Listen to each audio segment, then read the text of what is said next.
Good morning. Don't pay notice to the rest of the garage. I'm sure plenty of you guys deal with, and ladies deal with having multiple things happening at once, but typical male fashion, I can only focus on really one big thing at a time.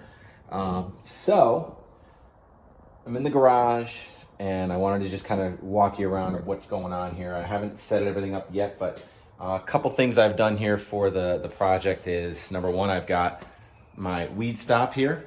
So these are 4 by 225 foot weed barrier. It's not the thick gray stuff. This is just the perforated black screening.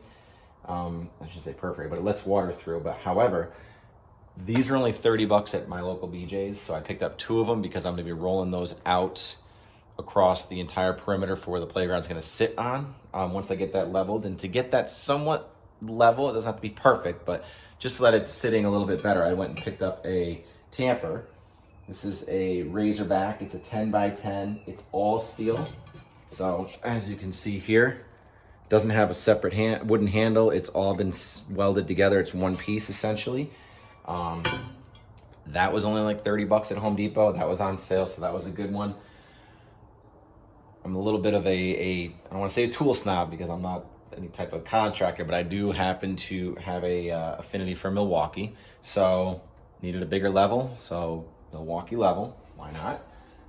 I also got the garden stakes for the weed block.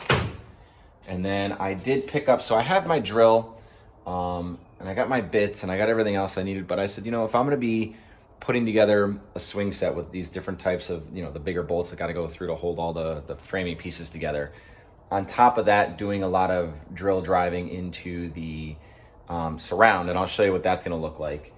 I figured, I could use a new tool, right? New project, new tool. That's kind of how I like to operate. So they had a nice deal. It was 99 bucks. Drill driver. It's not a fuel. It's an M18 brushless. And for 99 bucks, you got the tool, you got a bag, and I got a battery and a charger. So now I'm up to 3 chargers and 4 batteries. So I had to find a place to put those. I was already starting to mount them, so I just kind of kept going here on my shelf.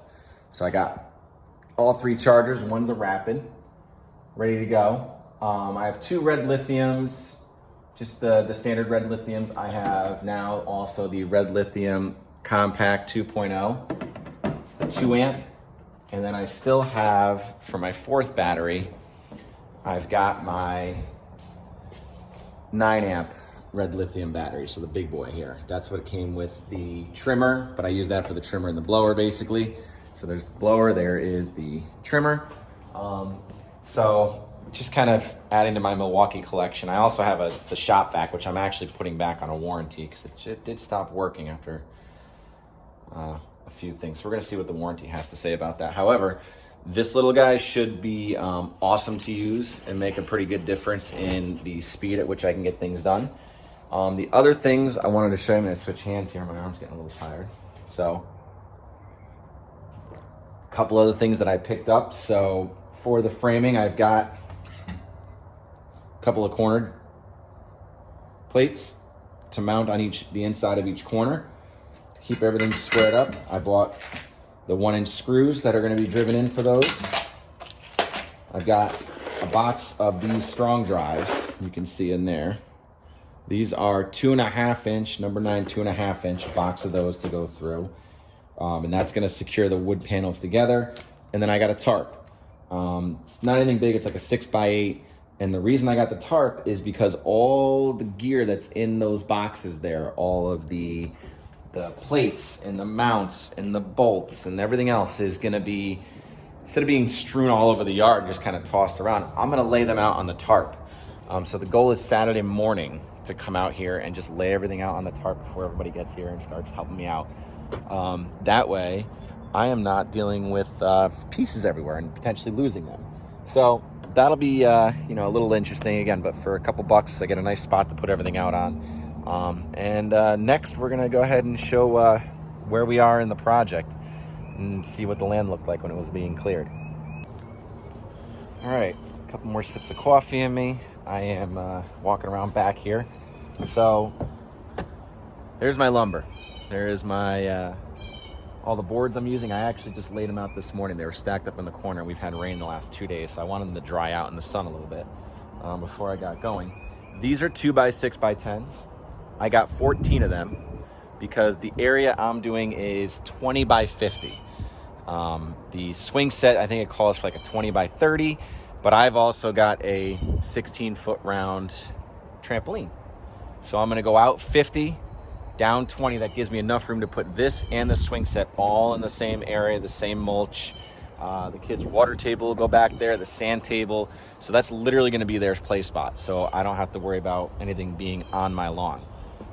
The goal is I'm gonna be standing these up on end. A little bit easier than railroad tie because it's not, I have a slope in the yard, and these are just like my, you can see over here, my garden. Those were 2x10s that I had used. I could bury those in a little bit. I can get, make them look a little more level on top while they're maybe not so even underneath, which is fine. It just needs to hold in the mulch and separate the barrier of the grass from the playground.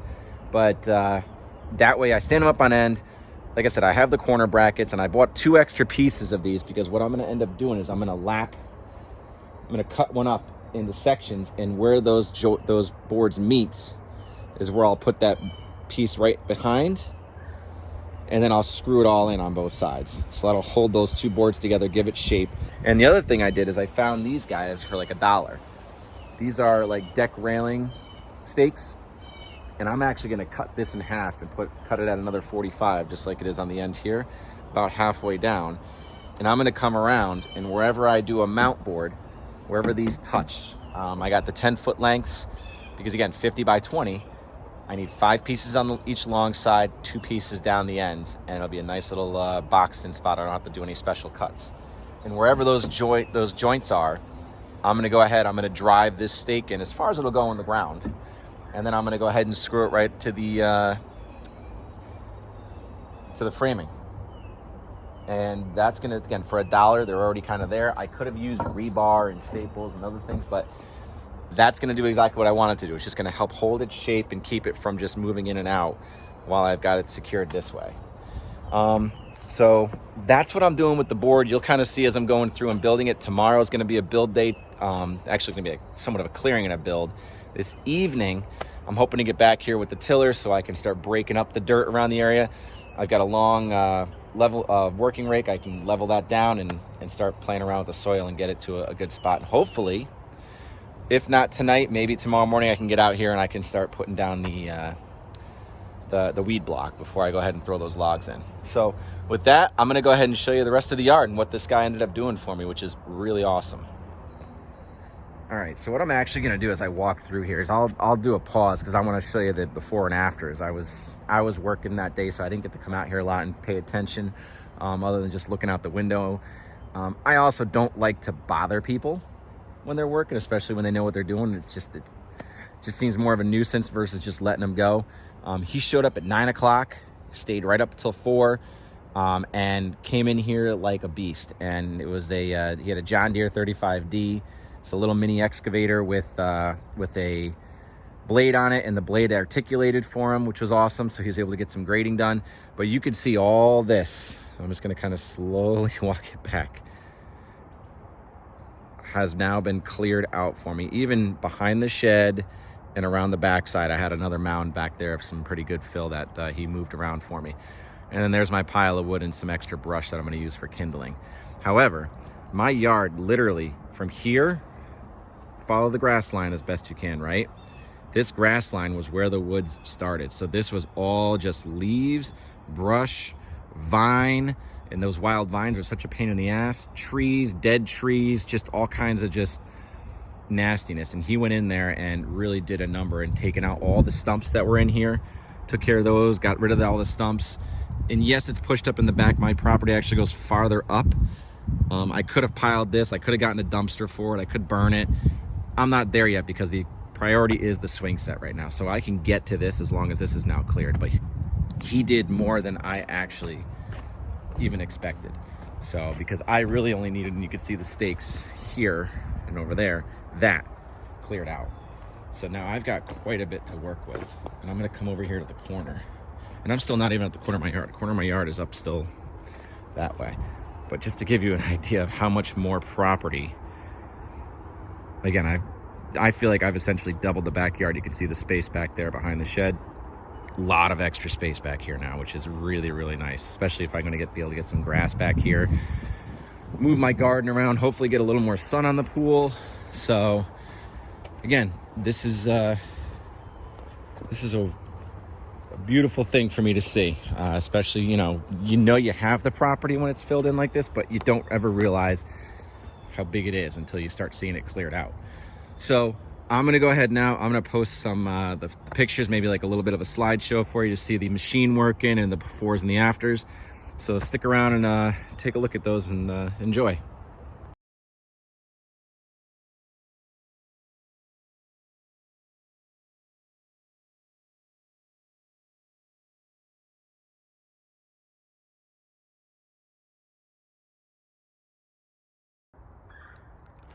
Good afternoon, good evening at some point. The sun already went down, so it's after 6. Probably closer to 7 right now, actually. I think dinner's about ready. And thank God for my wife, because she came home from work and was watching the kids for a little bit so I can get this going. But that being said, you can see the area. I ripped the stakes out and I went over past that borderline. And really what I did is I took the tiller, again, beast mode, and worked. Didn't go too deep, couple inches, just to kind of break up any of the bigger rocks. You can see some of them piled right there. Some of the bigger rocks out. Dumped another pile up there somewhere.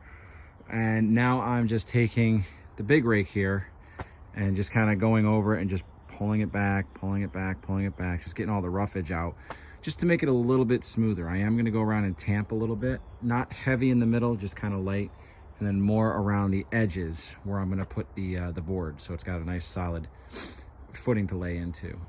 The other thing that I've been doing is I went and borrowed my neighbor's wheelbarrow, because I don't have, when I have a dump cart for my tractor, it's got a bad wheel, so whatever.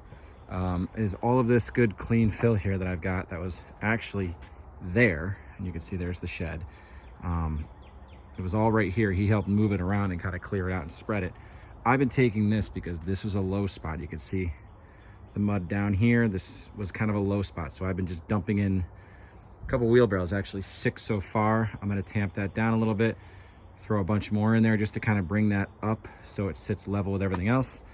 I know the mulch is going to come down. I'm going to put the weed fabric tomorrow morning, and then when the mulch comes in, that's going to fill all this in and help level it even more. But again, I'm somewhat of a perfectionist, so I'm trying to make this as good as possible. I didn't get a chance to show you this though. This is behind the shed, and this, I used to not be able to walk back here, let alone just get a leaf blower back here to clean things out. And now you could drive a car all the way around the back, which is kind of nice. So I could actually drive the tractor right around the back here. This has an overhang, as you can see, of about 5 feet, give or take. So I'm actually going to be framing up with some pressure treated wood, a log rack here. So I'll have a big long enough log rack that I could put a cord or two back. I can get this wood cut up and dried, as well as pick up wood, have it delivered for this season. So I'll have it back here. Nice place to store it. It'll stay nice and dry and covered. And yeah, that's the goal for back here. And then some lighting, actually. I think I'm going to eventually run some power. I'll get a light under here, get one in the shed, and put one over the top of the barn. Not here, not now. This is our project. It's Thursday night. I'm doing really well, actually. I think I've got myself in a good place tomorrow. I have the day off of work. So what I'm actually going to be doing is a couple things tomorrow. So I'll flip the camera on and tell you about those. Hang on. My hair is everywhere, but who cares? And yeah, even though I don't need them, I still use them just to listen to podcasts. I love these things. The battery lasts forever on them. But they're comfortable, and like I said, it kind of helps me to zone out while I'm working here. But once this is cleared out, I'm going to come out here tomorrow morning, and I'm going to start doing some tamping in the morning, and then I'm going to go ahead and put the fabric down. I got the staples and the rolls of fabric. I'm going to roll all the fabric out, and I don't care if I go past the area. I'm going to overlap it. I'll show you how that goes. And then tomorrow is the build. We're going to get the frame built in for this. So that's all happening tomorrow during the morning and the day. So I'm hopefully going to be done with that. Not too late in the morning, early afternoon. But that's the goal, so that I can start looking at pulling apart the boxes and seeing what I've got to work with and getting things set up. Batteries are charging, and we're in good shape. Everybody's coming. We're going to have to go do some grocery shopping tomorrow to pick up the dogs and the burgers and beer. So anyway, that's where we are. I wanted to give you guys the update. I know I talked to you this morning about it because I was really eager to get out here and get this going, and super happy with the results so far. I'm almost tempted, hey, let's turn that into farmland, forget the play set. But I'd love to have a garden that big, but not right now. We'll get the swing set up, a couple more days for that. Stay tuned, and we'll get this puppy going. Take care.